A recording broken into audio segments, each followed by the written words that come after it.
Hello guys, in this tutorial you will learn how you can change the fill color of shapes and objects in Adobe Illustrator in 2026. So let us guide you through this. So let me navigate to that blank artboard here within that document. And let us insert a standard shape like this here, a rectangle, click into it, or you may click into that small arrow here in the bottom right corner, or right click into the shape to select a different shape like a star, or I don't know, any of these, a line for instance. So let me draw a shape with my left mouse, release the left mouse, and as you can see the fill color is white, so the same color as the background.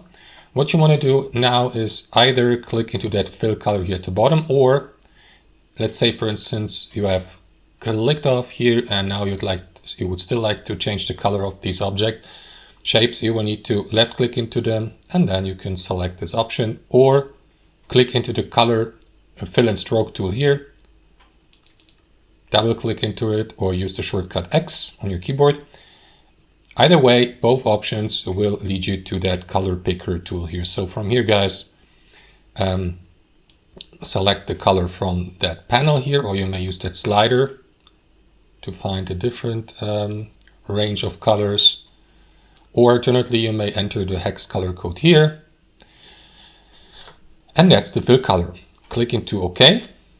Just remember guys that there's also a stroke color and you can navigate between them. So the fill color is that one here and the stroke color behind.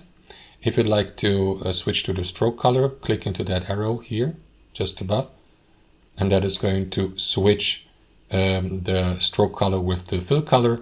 If you'd like to change the stroke color, double click into that symbol in the back, and now you will be given the opportunity to change the stroke color, for instance, to, I don't know, let's change the outline color if the given object has an outline, for instance. So that's how it works guys. Thanks for watching and I'll see you next time.